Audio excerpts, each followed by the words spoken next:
Hey everybody. So today I have this crepe myrtle.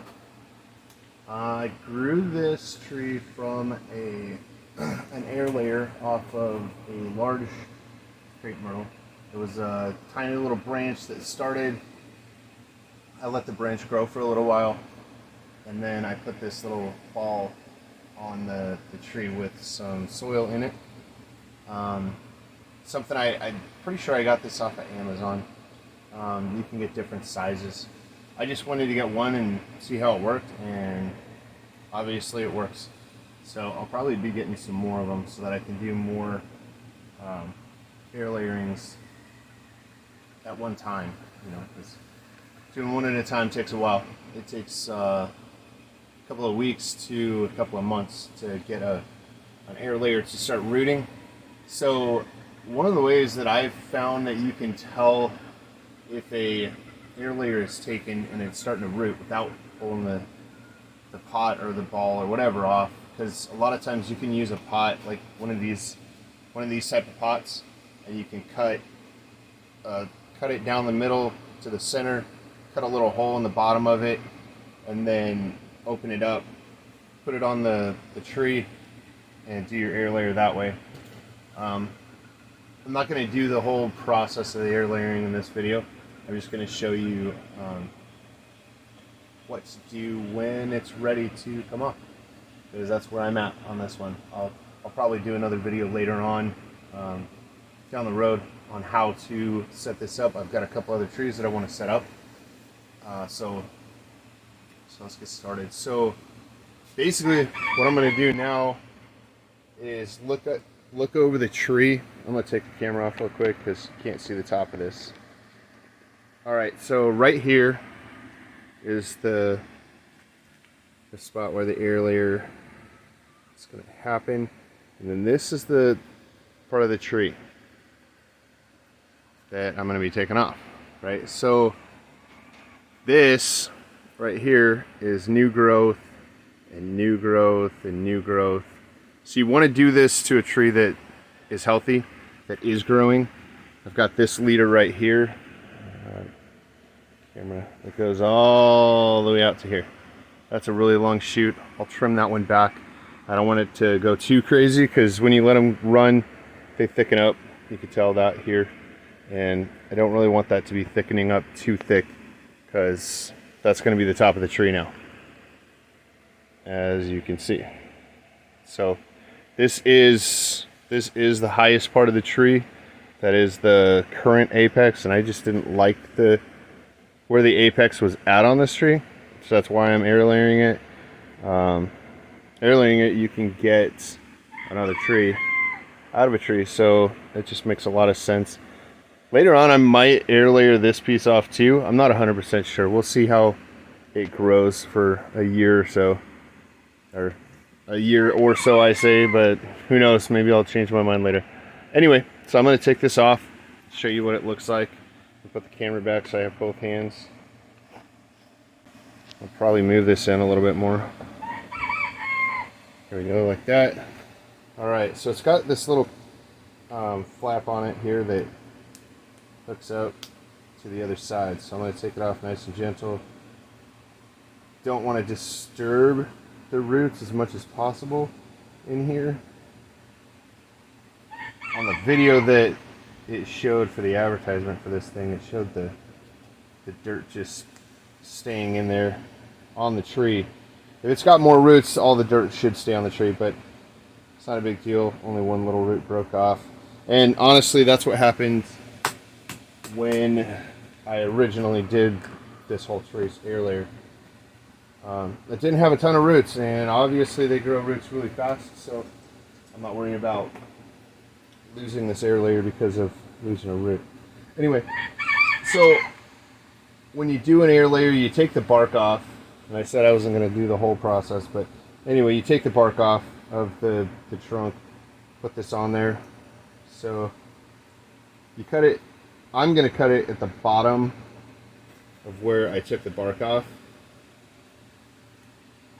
just because nothing's really going to grow beyond that point anyway. And I'm trying to be really careful not to take all the roots off. See, it does have a good amount of roots. Make sure you guys can see that in the picture. There we go. So it's got a good amount of roots. This actually has more roots than the main tree had, and obviously that worked out. So it doesn't have any right here, but that's okay. So with this, what I'm going to do is I'm going to knock off some of this top soil here, because the roots, I want the roots obviously to be going down into the soil. So be really careful with this though, because you could knock all the roots off by doing this.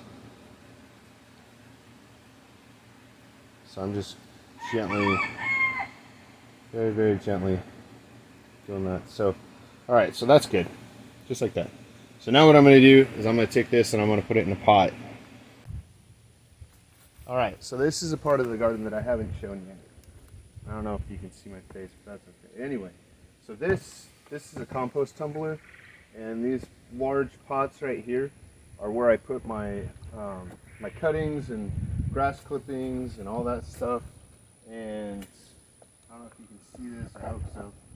This is compost from grass and tree clippings and trimmings and weeds and all that stuff. So basically what I do with that is I put all the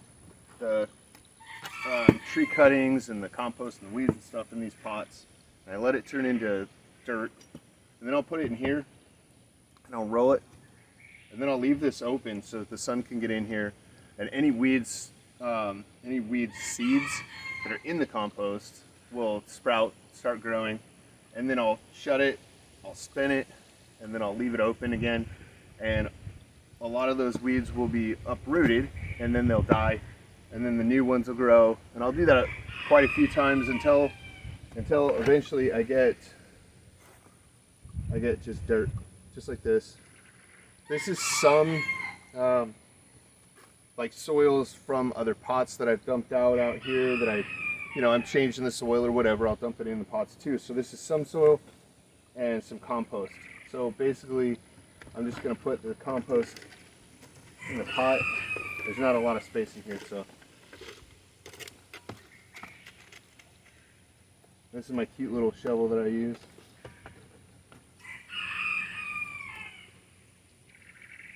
So I'm going to fill the pot all the way up with soil.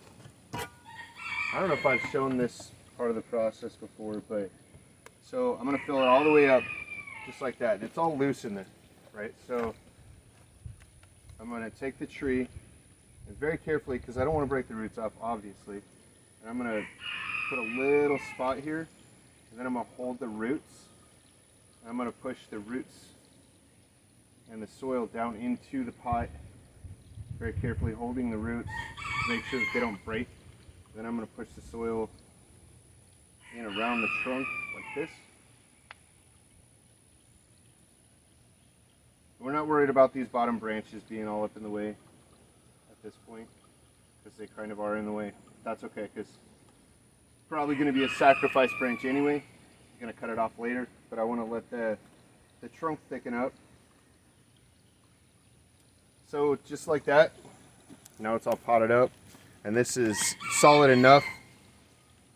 If we need to add more soil later, we can add more soil later, but yeah, you can see that it's all potted up in the pot there. And now we're gonna go, the camera's gonna go a little bit sideways. I'm holding the tripod, so anyway, walking out in the garden. This is where I put stuff that I'm currently working on, and it gets a lot of good water right here. So if I could move the camera right, so I'm gonna put this right here, right next to these trees right here.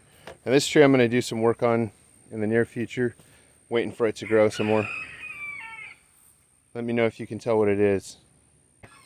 So there's that, and then I'm gonna grab the hose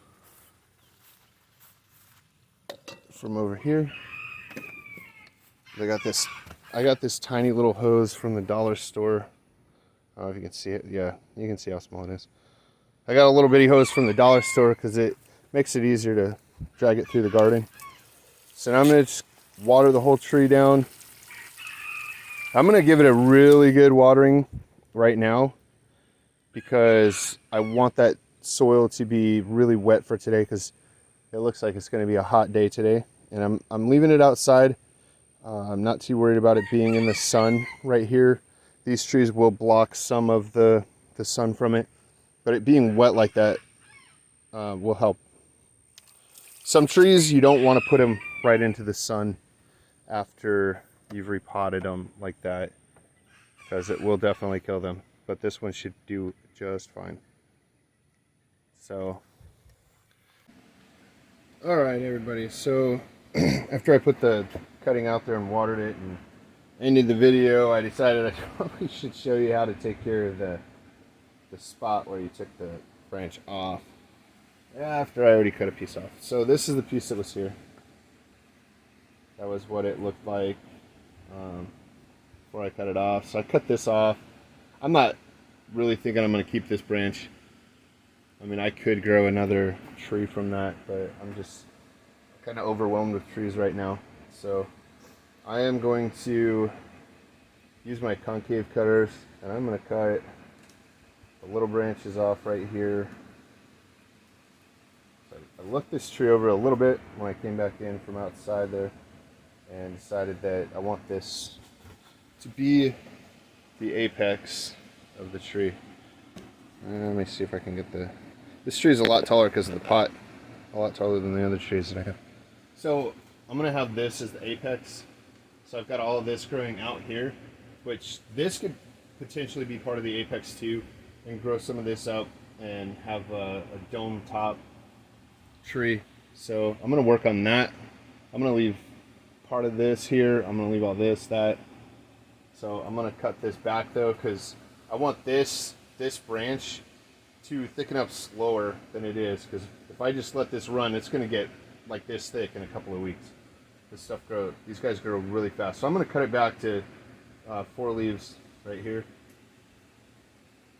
And this will grow 2 branches out of here pretty easy. So I'm going to cut this back to where it looks good. I'm going to take off small chunks. I want to work it slow so I can see the progress of it, because I don't want to go too far. I just want to go to where this transitions into this a little bit smoother. I'm going to kind of leave it to where it's kind of flat right here. I'll probably get some new shoots out of the side here, and then once I do, I'll be able to determine which ones I want to keep to fill this in.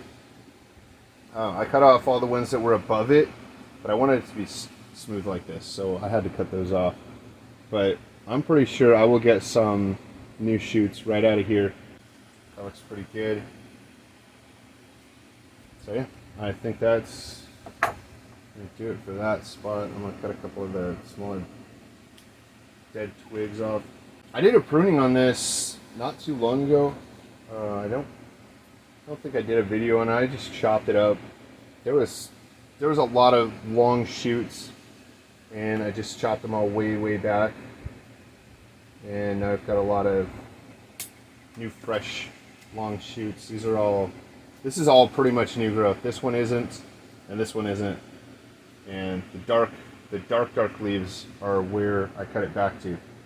So I mean, you can tell I cut this back to just a couple of leaves, and I've got this huge branch here already. So these guys grow really quick, which is really fun, but sometimes a little overwhelming because you got to make sure you maintain it regularly, or else you'll get super gnarly growth and you'll have to cut it way back and kind of start over with that section. So these are one of those that you gotta really be on top of during the really hard growing season. They do lose their leaves in the winter, so during the winter time you can go back and do all the branch cutting to make sure that it looks good without leaves. It's something I'll try and do this winter, show you what that looks like. Another dead branch over here. Alright, but that is where this tree is at now. And I think it looks pretty good from this angle. The bark is starting to smoothen out. This is one of those trees that has really smooth bark. They always have smooth bark, as far as I know. They don't grow the gnarly cracked bark. When it starts to crack, it peels off. So they shed, which is kind of cool. I'm into reptiles, so reptiles shed, trees shed. That's kind of cool. They kind of mix in this tree. I don't know if that's why I like it so much or not, but I'm growing very fond of these type of trees. I never worked with them when I was in Colorado because we didn't have them in Colorado. So, and it's more of a tropical tree. So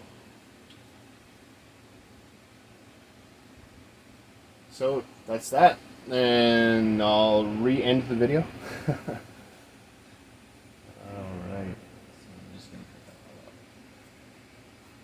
Alright, so that's the end of this video, and I really appreciate you guys watching. Thank you for your support. Like and subscribe, and leave a comment if you liked the video. Leave a comment if you didn't like the video. I'd like to make better videos, so having comments that say, you know, fix this or fix that, or, you know, it'd be nice if you did this, or it'd be nice if you did that, you know, just be nice. Or be polite. Don't be mean on the comments. It's not going to hurt my feelings if you do, but just other people that watch the videos and read the comments, I'd like to have pleasant comments in my videos. Appreciate that. Anyway, so thanks for watching, and I'll see you on the next one.